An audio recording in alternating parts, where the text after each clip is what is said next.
Bueno, vamos a comenzar nuevamente con sistema cardiovascular. Este, Siempre he dicho que eh, me gusta mucho el corazón, me gustaría haber estudiado lo que es cirugía cardiovascular, porque cardiología no me gusta porque no opera. Me gusta mucho operar, me gusta mucho la anatomía, como se han dado cuenta. Y bueno, entonces vamos, de verdad que todos estos temas me han gustado todos hoy. Desarrollarlo con ustedes. Y bueno, la verdad que no sé cuál me gustó más. Vamos a ver cómo nos va con este. Em, bueno, este es un esquemita para recordar cómo entonces a través de la vena cava inferior y vena cava superior llega la sangre en la aurícula derecha, ventrículo izquierdo, salimos del ventrículo izquierdo hacia con la arteria pulmonar hacia los pulmones, se oxigena, se pone rojita, regresa por las venas pulmonares, aurícula izquierda, ventrículo izquierdo, y sale por la aorta hasta todos los tejidos, donde se desoxigena de nuevo y así otra vez el círculo vicioso. Eso es lo que es la circulación mayor y la circulación menor.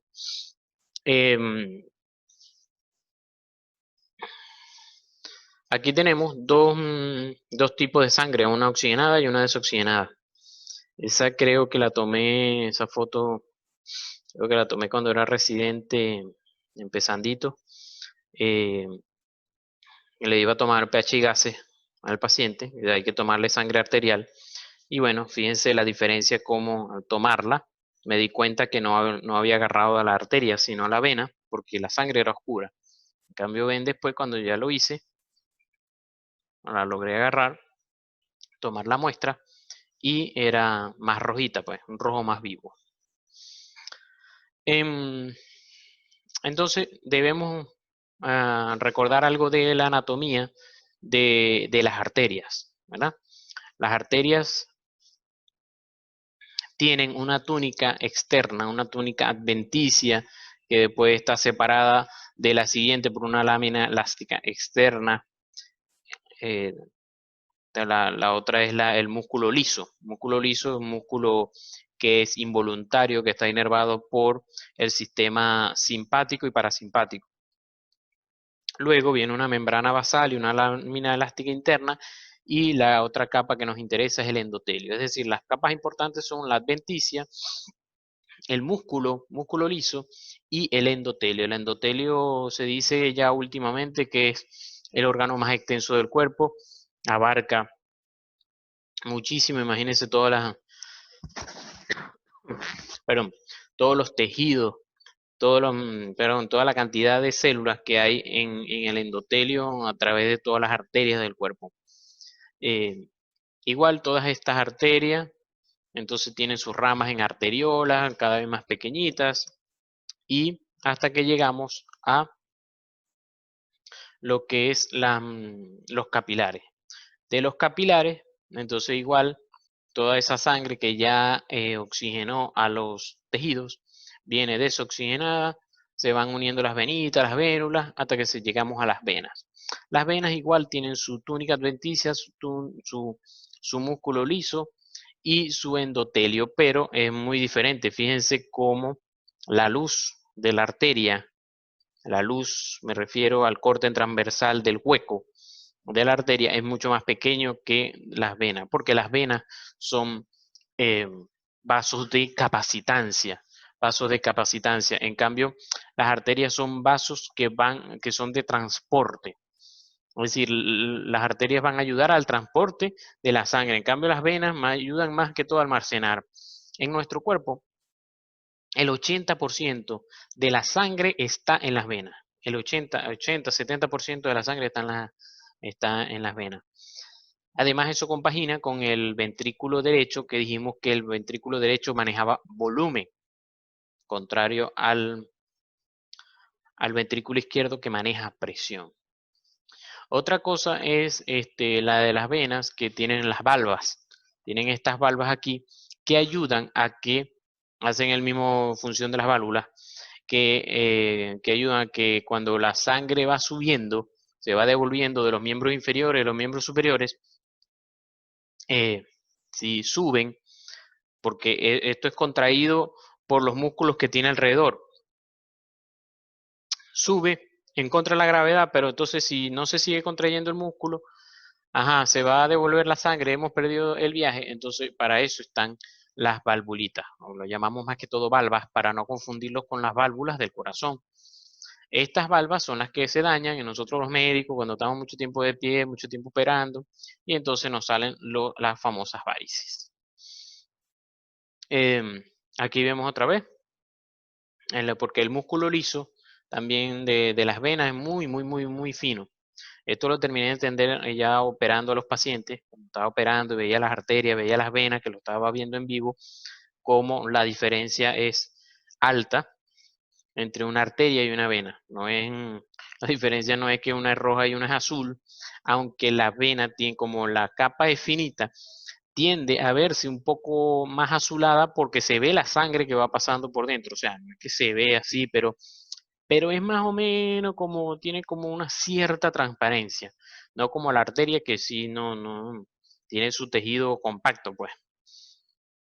Y como ven aquí, entonces la arteria sí le ponen aquí su músculo, pues, no como la vena. Y el capilar es obviamente endotelio solo, para permitir el paso de los nutrientes, del oxígeno, desde la luz del vaso hacia afuera, igual los, los desechos desde el tejido hacia los vasos. Ujú.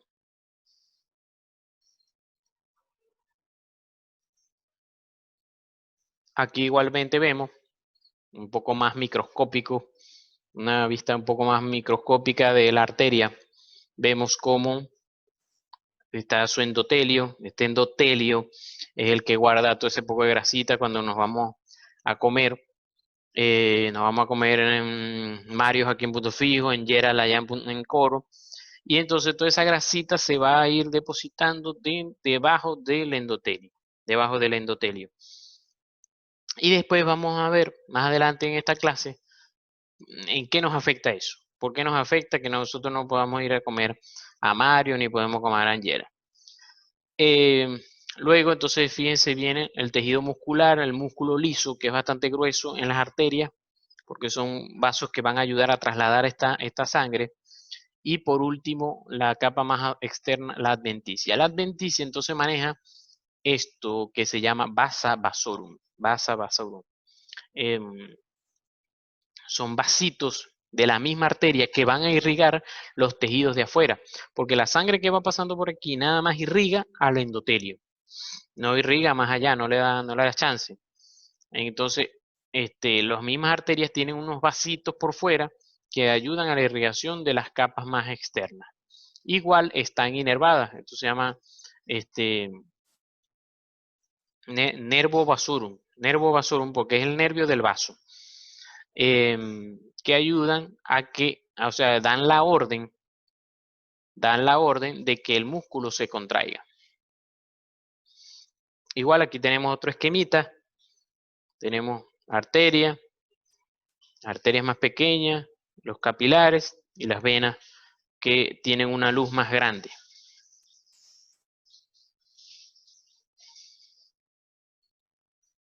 Entonces las arterias tenemos de varios tipos. Fijémonos que tenemos las arterias elásticas, que son de conducción, que son las primeras, las más grandes. Conducen la sangre a través desde el corazón a los tejidos. La aorta y sus ramas contienen principalmente fibras elásticas, almacenan energía al distenderse y luego vuelven a su diámetro normal y empujan la sangre. Tenemos luego las musculares, que son de distribución. Son las ramas siguientes a las principales de la aorta. Contienen principalmente fibras musculares y se encargan de la vasoconstricción y vasodilatación. Es decir, son las que se encargan de abrir y cerrar la llave. Bueno, vamos No vamos a darle sangre al brazo, no vamos a darle sangre a la pierna, no vamos a darle sangre al riñón, etcétera. Aunque el riñón muy pocas veces le sucede eso, cuando sucede es porque ya el paciente tiene muy baja la volemia, muy baja la cantidad de sangre. Y las arteriolas, que son ya las ramitas más pequeñas, poseen paredes musculares gruesas, regulan la resistencia de los distintos órganos. Estos están inervados igual por el sistema nervioso porque van a ayudar a la regulación de la cantidad de sangre que va a pasar por allí y además de con distintas hormonas. Entonces aquí tenemos, como veíamos, ¿cuándo? Esta mañana, como la sangre que está en la aurícula pasa al ventrículo izquierdo a través de la válvula auriculoventricular y luego pasa a las arterias a través de la válvula sigmoidea. Entonces, cuando la distiende, ella tiende a regresar a su estado normal y es lo que hace que empuje a la arteria, ¿verdad? Entonces tenemos los capilares, que tenemos capilares continuos, capilares fenestrados, que son los más especializados, los que tenemos en los plexos coroideos, los ventrículos encefálicos para formar líquido cefalorraquídeo, los que tenemos en el intestino delgado para ayudar a pasar el alimento que está en el intestino hacia, eh, hacia esas venitas como tal, las que están en el riñón, para ayudar al ultrafiltrado, en el cuerpo, en los cuerpos ciliares de los ojos, para el humor vítreo y así.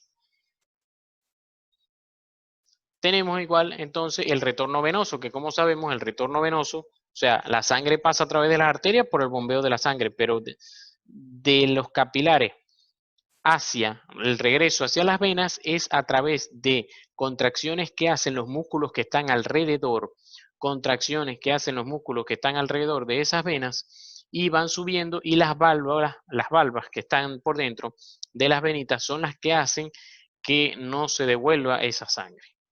Pero en las venas casi no hay presión.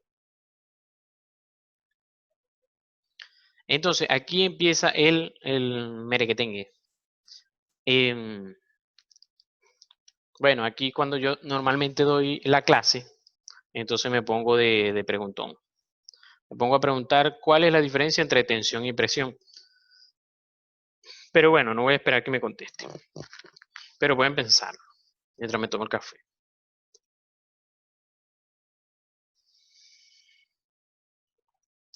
Esta es pregunta típica que me gusta hacer.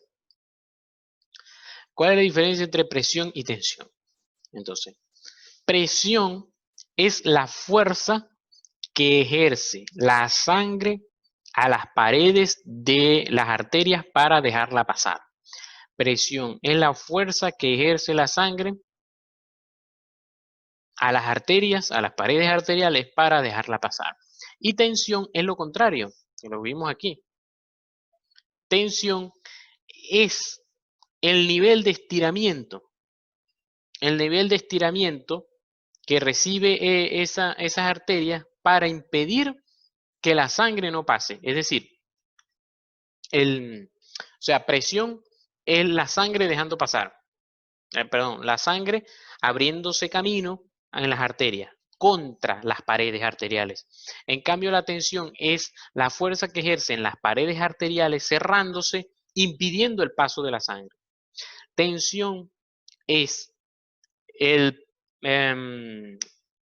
la fuerza que ejercen las paredes arteriales para no dejar pasar las arterias. Entonces, ese equilibrio entre presión arterial y tensión es lo que a la final permite el paso de la sangre. Obviamente,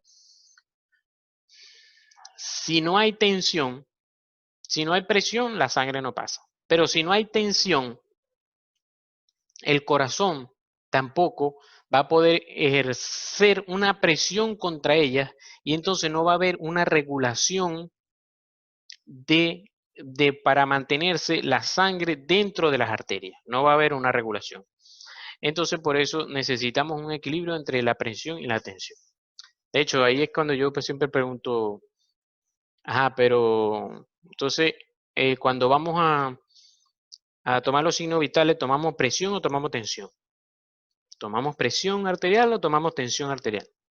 O cuando decimos tensión arterial, ¿lo estamos diciendo mal o lo estamos diciendo bien? Bueno, lo estamos diciendo mal, porque lo que tomamos es presión arterial, no tensión arterial. Porque tensión es el nivel de fuerza que ejercen las arterias contra la sangre. Pero yo, cuando tomo presión arterial, que al final lo voy a explicar, es cómo, en qué momento la sangre por fin vence al manguito que yo le estoy ejerciendo en el brazo, cuando por fin la sangre vence eso y pasa. Y entonces yo lo escucho con el estetoscopio, escucho los ruidos de Korokov.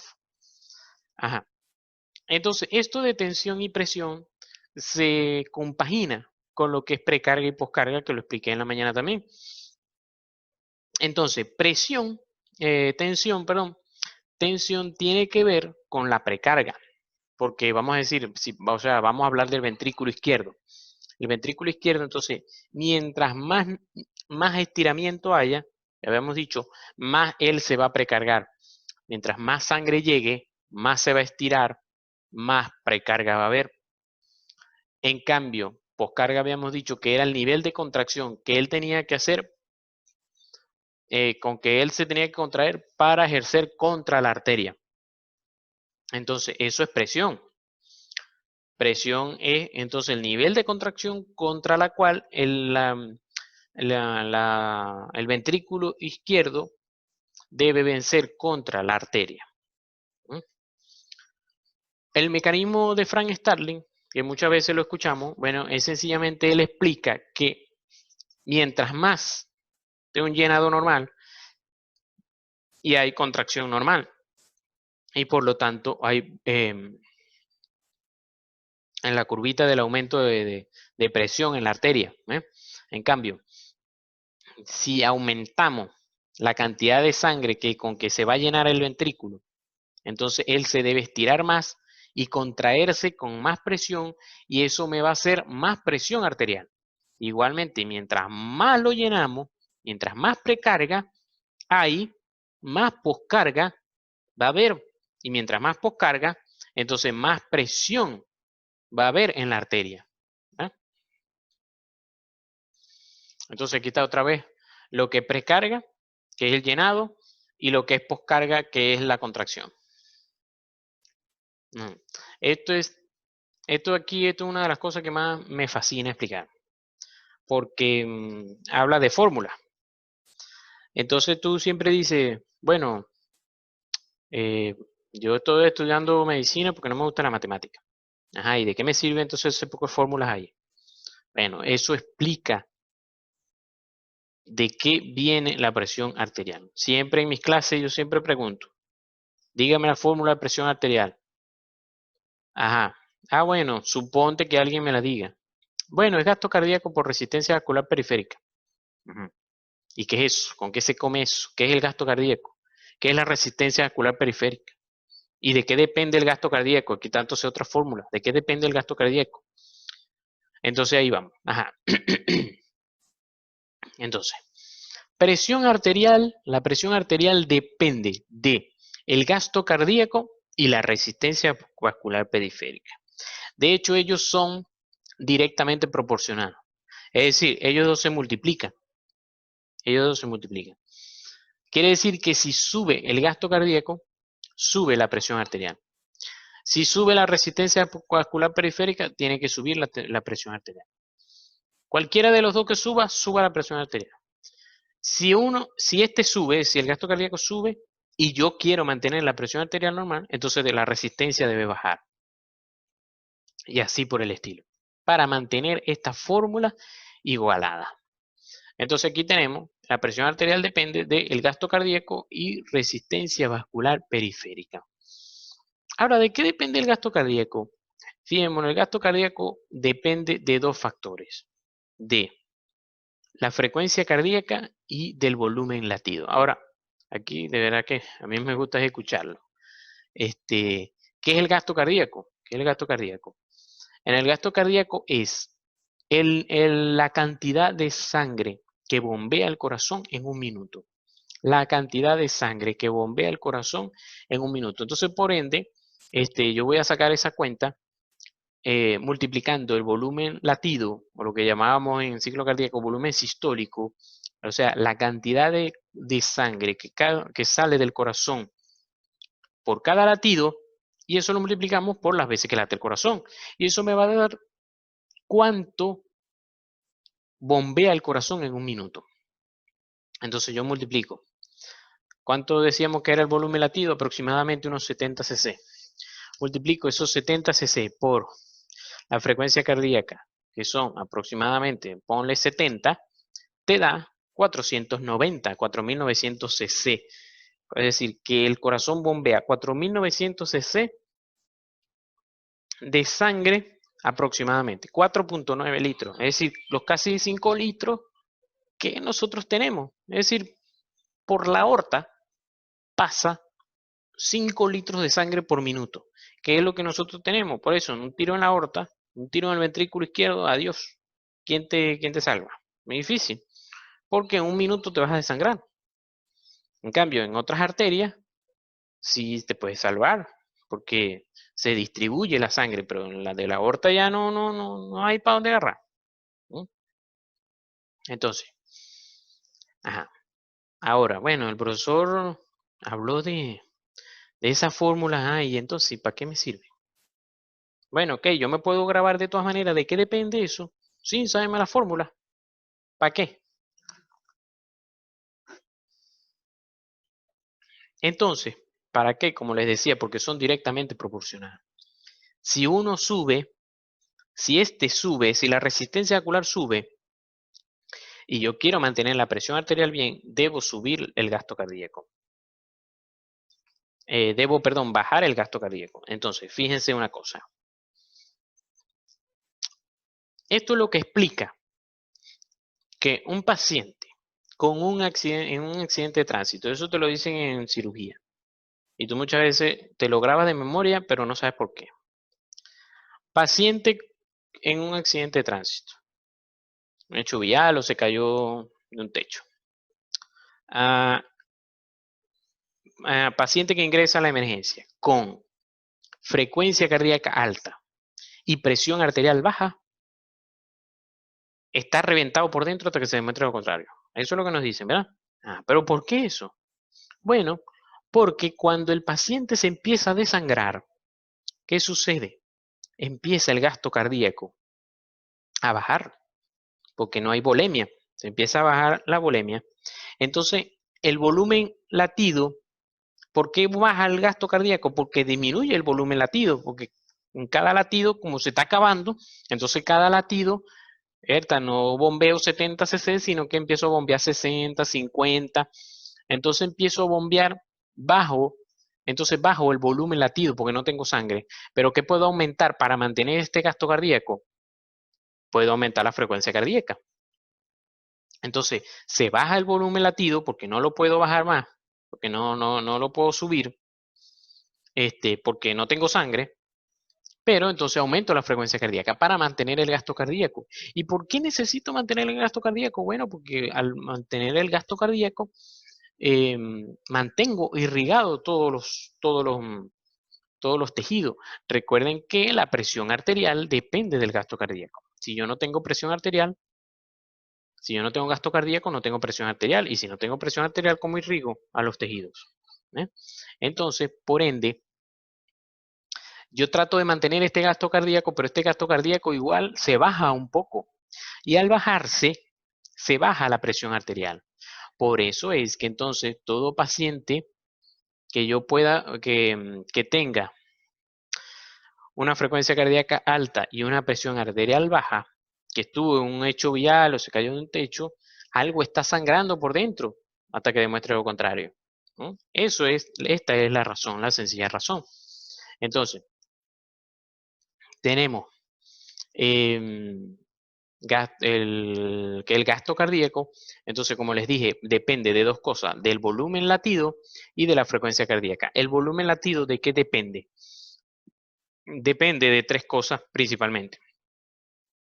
Aquí, volumen latido, que es el volumen sistólico, el volumen que sale, el volumen que inyecta cada vez el corazón en cada latido. ¿De qué depende? De la precarga y de la poscarga, que ya hemos hablado de eso bastante. del nivel de contractibilidad que tenga, o sea, del músculo cardíaco que tenga, la fuerza que tenga para contraerse, y la poscarga depende mucho del retorno venoso. Entonces, para repasar lo que es precarga y poscarga, entonces precarga tiene que ver con volumen, con el nivel de estiramiento que hay del ventrículo derecho. El nivel de estiramiento que hay del ventrículo, perdón, del ventrículo izquierdo. Mientras más se estire el ventrículo derecho, con más presión va a salir la sangre. Pero ¿qué necesito para que se estire? Que se llene.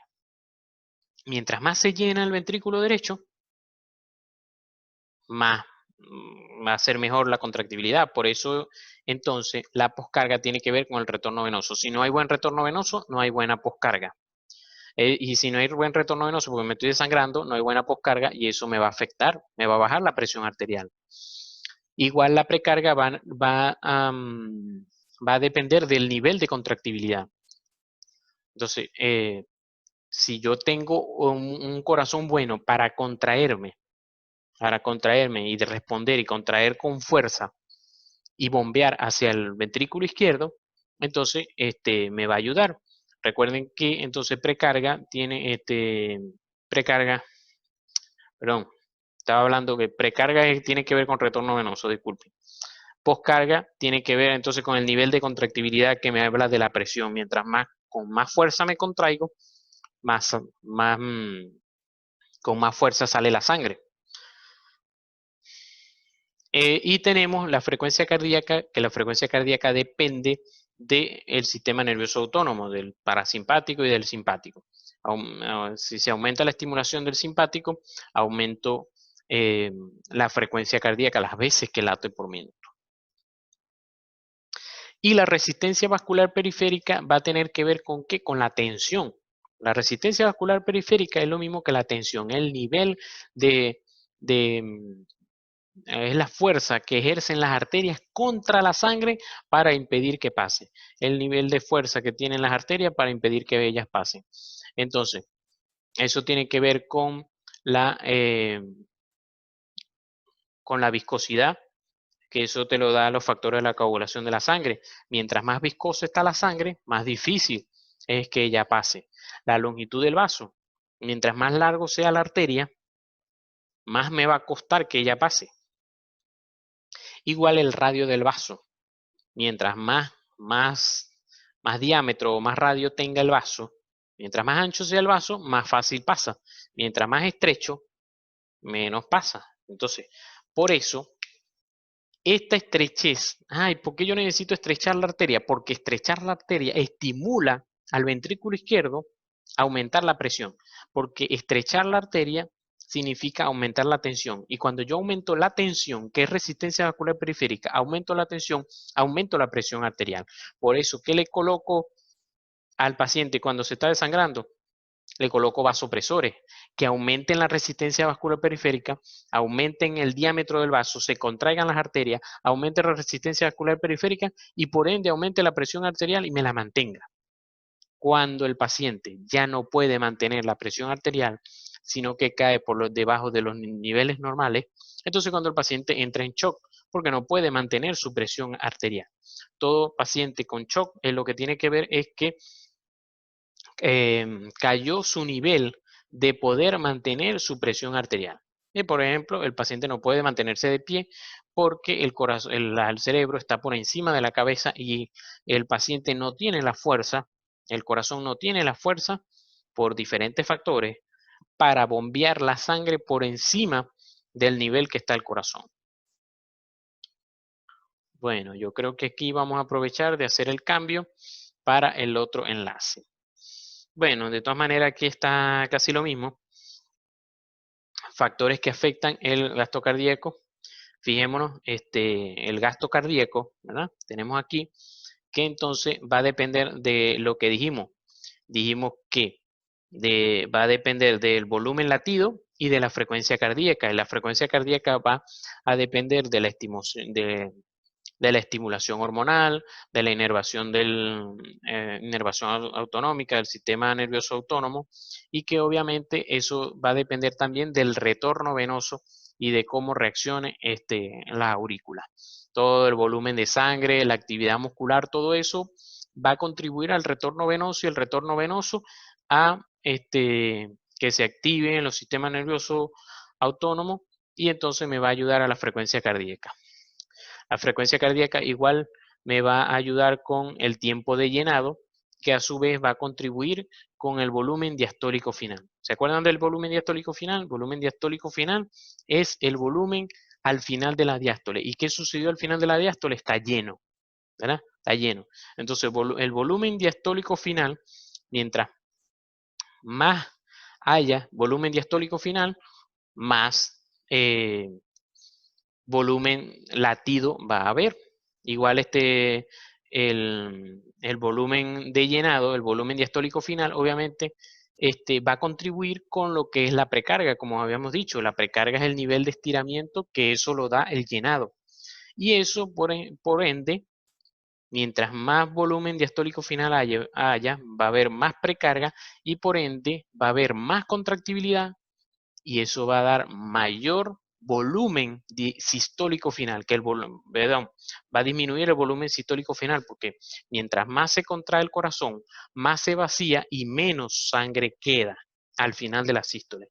Menos sangre queda al final de la sístole, que eso es el volumen sistólico final. Igual, el nivel de contractibilidad va a estar estimulado por el sistema nervioso autónomo, porque el sistema nervioso autónomo se va a encargar de aumentar la frecuencia cardíaca y aumentar la contracción del ventrículo izquierdo, aumentar la contracción del ventrículo izquierdo. Todo eso va a afectar el simpático y el parasimpático. Entonces vamos a quedar aquí. Y entonces nos metemos en el otro enlace.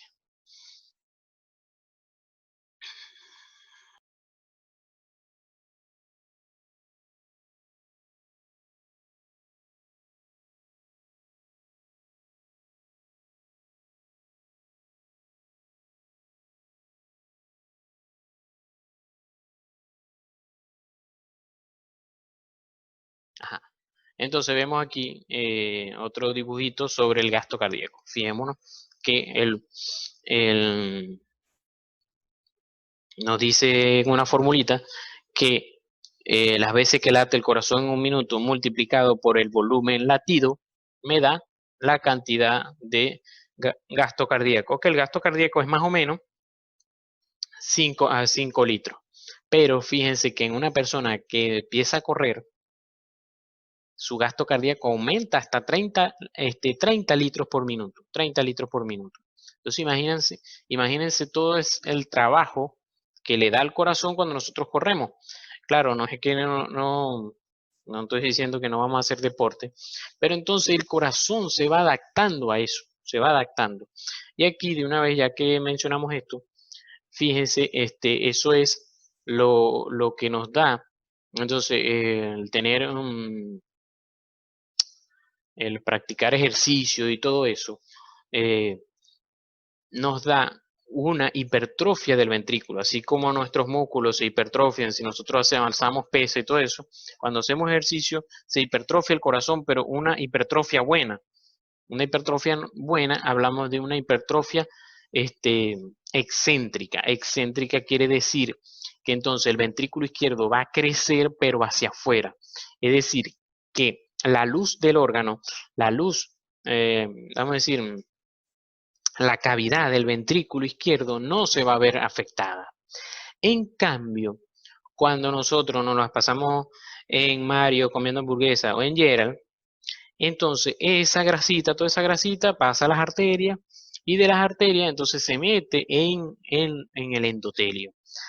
Cuando se mete en el endotelio, entonces eso endurece la arteria y eso es lo que llamamos, el endurecimiento es lo que llamamos arteriosclerosis, porque arterio de arteria y esclerosis de que se endurece. Entonces, se endurece la arteria, entonces, si se endurecen las arterias, ¿qué pasa? Aumenta la tensión del vaso. Si aumenta la tensión del vaso, ¿qué tiene que hacer el corazón? Aumentar la presión. Entonces, ese aumento de presión arterial es perjudicial para él porque entonces va a haber hipertrofia del ventrículo izquierdo, pero la va a hacer la va a hacer concéntrica, es decir, que la va a hacer hacia adentro. Y al hacerla hacia adentro, la cavidad del ventrículo izquierdo se va a disminuir. Al disminuirse la cavidad del ventrículo izquierdo, entonces va a haber menos volumen latido. Al haber menos volumen latido, ¿qué va a pasar? Va a aumentar la presión arterial, va a aumentar el gasto cardíaco, va a aumentar la presión arterial.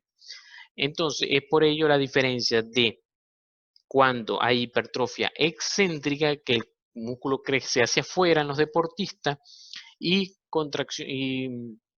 hipertrofia concéntrica, que el músculo crece hacia adentro y entonces disminuye la capacidad del corazón para bombear, o sea, por lo menos la capacidad en la diástole. Ahora, ¿qué sucede?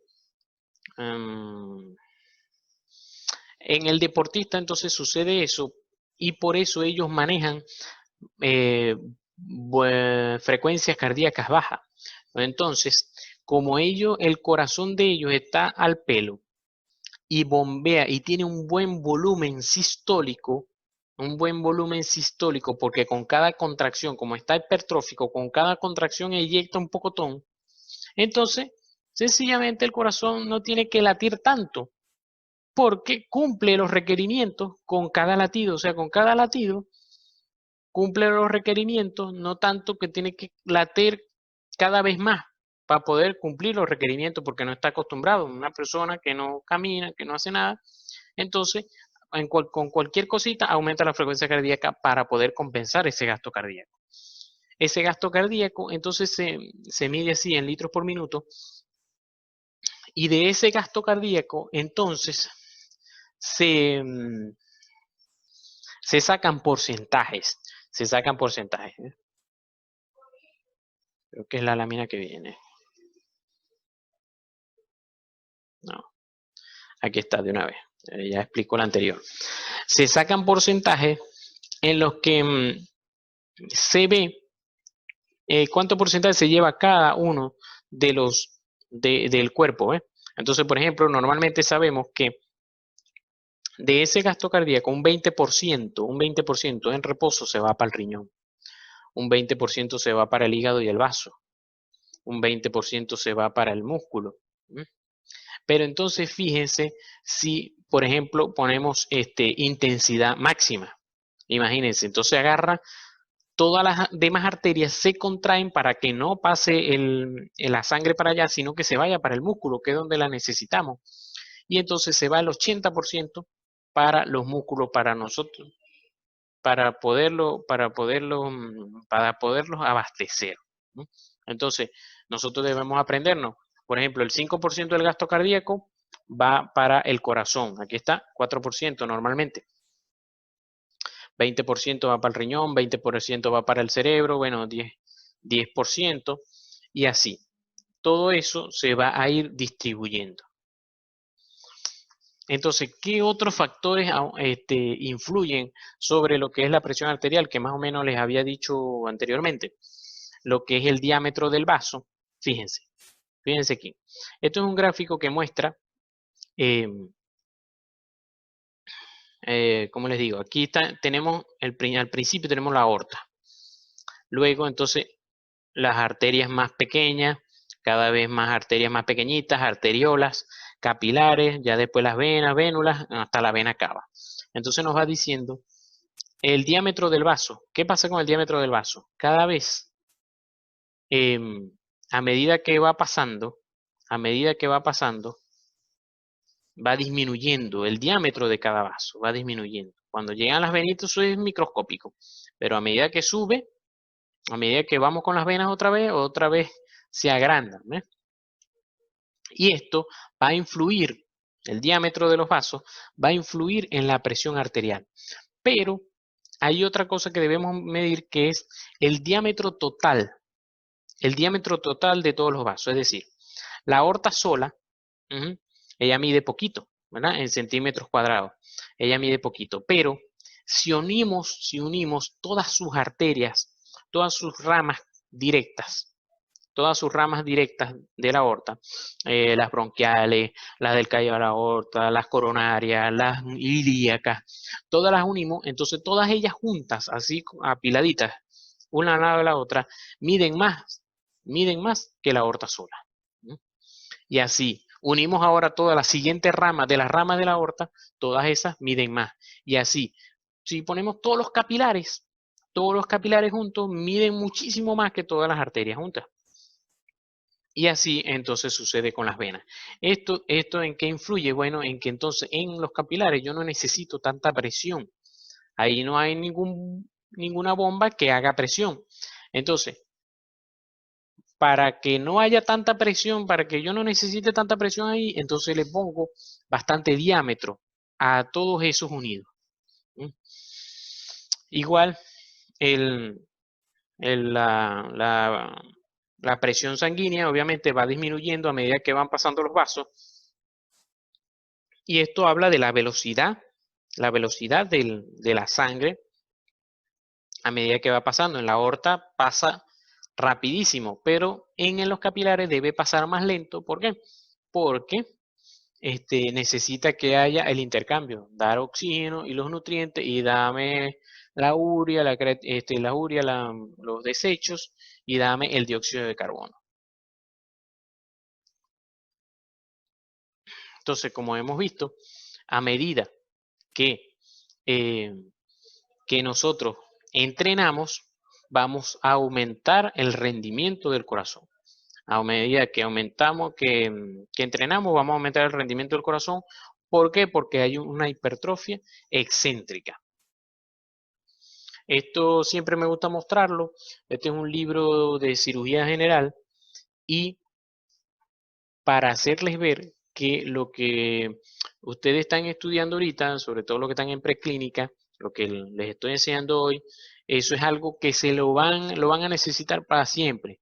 Y en algún momento, fíjense, ustedes agarran este libro, se ponen a leer, fisiológica, te ponen a leer, voy a hablar de este libro, introducción, edición invasiva, eso lo voy a hablar al final. Vigilancia invasiva de la presión arterial, entonces vigilancia electrocardíaca, y parámetros relacionados. Entonces muchas veces no sabemos ni siquiera el concepto de gasto cardíaco y no sabemos cómo sustituirlo cuando estamos leyendo. Y entonces determina del funcionamiento de carga, contractibilidad. Es decir, que el libro te está diciendo que para que tú puedas tener una buena vigilancia fisiológica del paciente quirúrgico, debes saber todo esto, términos, precarga, contractibilidad, gasto cardíaco y todo eso. Y para mostrar cómo el oxígeno entra al alvéolo, entonces llega a los tejidos, circula, llega a la aurícula izquierda, ventrículo izquierdo, sale por la aorta, llega a los tejidos y se intercambia por el dióxido de carbono. Perdón.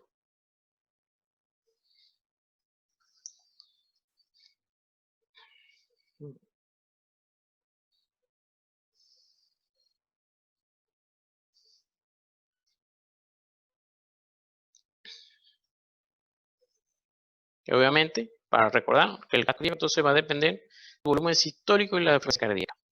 Entonces hay cosas que regulan regulan al corazón. Entonces tenemos mecanismos neurales y mecanismos endocrinos. Los mecanismos neurales son los vasoreceptores y los quimiorreceptores. Los vasoreceptores están unos nervios, están unas arterias especializadas, unos nervios especializados, unos axones que están puestos encima de la arteria. Ellos están encima de la arteria y entonces cuando nosotros aumentamos la presión arterial, el corazón viene y aumenta la presión arterial, cuando ese pulso, esa onda de pulso pasa por ahí, estira mucho el nervio, estira tanto el nervio que entonces se dan cuenta que hay mucha presión arterial. Entonces esa información sube al cerebro, al tallo encefálico y al cerebro y le dice, hey, hay mucha presión arterial, vamos a bajarla. Y entonces baja la presión arterial. Han visto por ahí en YouTube eso, que hay gente que se pone a dar masaje carotidio y la gente se desmaya. Eso es lo que sucede, das masaje carotidio, le estás estimulando aquí el seno carotidio diciendo que hay mucha presión y se responde bajando la presión a través de disminuyendo la frecuencia cardíaca, disminuyendo la contractilidad, y el paciente desmaya. Quimioreceptor, bien, hay a nivel del mismo seno carpio, hay nervios especializados que miden el nivel de saturación de oxígeno. Si hay muy poca saturación de oxígeno, entonces también le dicen al cerebro, hay que aumentar la frecuencia cardíaca, la presión arterial, porque nos están quedando sin oxígeno. Entonces todo esto regula que el corazón aumente o disminuya la presión arterial, aumente o disminuya la frecuencia cardíaca, aumente o disminuya el nivel de actividad. Y hay mecanismos endocrinos a través de los riñones, del sistema renina, angiotensina, aldosterona, del que no me voy a quedar explicando. Pero es un sistema que también regula lo que es la presión arterial, y obviamente eso lo tienen que saber porque es lo que se utiliza mucho con los diuréticos en la parte de farmacología. Aquí, recuerden cómo el corazón está inervado por el sistema nervioso simpático a través de los vagos, el nodo, sobre todo el nodo sinusal, el nodo auriculoventricular, y por las cadenas ganglionares simpáticas, los músculos, para que cuando yo necesito control metacorto, entonces a través del simpático se activan los ganglios, llega al músculo cardíaco y empieza a más rápido y más fuerte. Y entonces, como les decía, se encarga de esa razón, y desde el corazón se va a bombear a través de lo que son las arterias, de la aorta, las arterias cada vez más pequeñas, después llega a las capilares, hay el intercambio en los tejidos, en el intersticio, y que toda esa sangre y lo que es la linfa se va a devolver a través de las venas y los ganglios linfáticos. No se ve lo que es la presión arterial media. La presión arterial media es la presión de perfusión de los órganos corporales. De más de 60 milímetros de mercurio, y se mide presión diastólica más la resta, y la presión sistólica menos la diastólica, un tercio de esa resta. Entonces, eso es una fórmula que también deben tener, porque en algún momento se la van a pedir aún ejerciendo como médico. Porque es la presión que finalmente nos dice si los tejidos se están perfundiendo o no. Si yo saco la cuenta de la presión sistólica y diastólica y me da menos de 60, yo puedo estar seguro que hay órganos que ya no se están perfundiendo y que el paciente puede perder un riñón, puede tener infartos cerebrales, etc. Algo sobre lo que es la medición de la presión arterial, para que no se los olvide nunca. La presión arterial se puede medir de manera cruenta e incruenta. La cruenta es que te pongan un dispositivo dentro de la arteria, eso ocurre más que todo en UCI, y mide la presión arterial. Un sensor, pues, como un catéter que es como un sensor. La otra manera son las incruentas, las que no tienen nada que ver que abrirte la arteria ni nada. Y dentro de las incruentas está la oscilatoria, la palpatoria y la auscultatoria. Entonces, la auscultatoria, la auscultatoria es la que normalmente nosotros usamos el estetoscopio porque estamos escuchando. Entonces, colocamos el brazalete, inflamos el manguito. Inflamos este manguito con la válvula cerrada. Y vamos subiendo la presión aquí. La presión que vamos a hacer a la arteria. La idea es que tapemos la arteria, ¿verdad? La idea es que tapemos la arteria. Insuflamos, tapamos la arteria y la presión está seguro que pasó la presión. ¿Cómo sé en qué momento voy a dejar de insuflar el manguito? No, porque yo debería estar tomando el pulso. Yo debería estar tomando el pulso aquí y darme cuenta cuando insuflando un poco más, el pulso, subiendo unos 20 o 30 milímetros más por encima, y después me empiezo a devolver. Y escucho. Y voy vaciando el manguito, dejándole de ejercer presión a la arteria. Cuando la arteria es capaz de vencer la presión que yo estaba ejerciendo, cuando la arteria es capaz de vencer la presión que yo le estaba ejerciendo, la sangre va a pasar. Y entonces yo la voy a escuchar aquí. La voy a escuchar, ¿por qué? Porque viene en un flujo turbulento que produce soplos, que son los ruidos de Korokov. Entonces yo lo escucho, y al escucharlo, entonces la presión sistólica. Cuando dejo de escucharlo, entonces el flujo se normalizó en un flujo laminar, entonces es la presión diastólica. Eso es lo que llamamos la toma de presión, el método auscultatorio. El método palpatorio es el que les acabo de decir, pero de regreso, pues, empiezo yo a hacer el pulso. Cuando yo siento la sangre en el pulso, entonces esa es la presión sistólica. Con la presión palpatoria, con el método palpatorio, no puedo tomar la diastólica, solamente la sistólica. Igual que con el método oscilatorio, solamente puedo tomar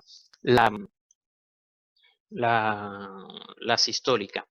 ¿Cómo es el método? Es que yo vea la columna de mercurio que oscilan, hace como unos movimientos de oscilatorio en el momento donde pasa la sangre. Entonces, eso quiere decir que es la sistólica. Entonces, fíjense cómo los monitores no solamente te manejan presión sistólica y diastólica, sino también la presión arterial media. Este paciente está por debajo de 60, con 52 de media, 41 de media. Esto estaba a las 7 de la noche, 10 de la noche. Ya ahorita yo les voy a contar de paciente. Bueno, yo creo que ya debía haber borrado esa anteriormente. Un paciente estaba metiendo unas bolsas en su camioneta, en esta Blazer, unas bolsas de una compra, y vino otra persona, no sé si estaba bajo los efectos del alcohol, y le llegó por detrás y venía tan rápido que se metió debajo de la camioneta, y el paciente estaba entre ellos dos.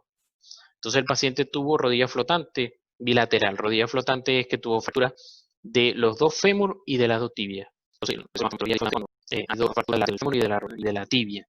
Y en todo mi programa vi un solo paciente que le haya ocurrido eso a dos miembros. Eso fue en el primer año. Bueno, el miembro ligero tuvimos el derecho de tutores. Además tenía una luxación general. En la pelvis sí estaba todo bien, pero fíjense, a tibias derecha, fémur izquierdo, y bueno, se fue en quirófano. Fíjense cómo estaba el miembro inferior izquierdo, lo que llamamos miembro severamente lesionado, este es el que decidimos amputar, y le colocamos un tutor. Pero de verdad que el paciente se desangró mucho, tanto en el sitio, buscar el tutor, todo eso, fue bastante traumático. Aquí está el paciente, el miembro inferior izquierdo, inferior derecho con el tutor, un tutor que debería ser. Esto debería estar conectado con porque la rodilla, pero no había. Y bueno, ya a medida que nos fuimos dando cuenta que el paciente ya de verdad estaba en hipovolemia, en shock hipovolémico, tratamos de mantenerlo caliente, poniéndole las lámparas cerca, cubriéndolo con bolsas y eso, porque de verdad esto no teníamos cupón UCI en ese momento. Y no podíamos pasarlo a UCI, el paciente ya no despertaba. Y bueno, le fui tomando fotos porque me fui dando como por cirugía, como lastimosamente el paciente iba falleciendo en mis ojos, pues, pero no podía hacer nada. Fíjense, a las 7 de la noche, el paciente llegó a mediodía.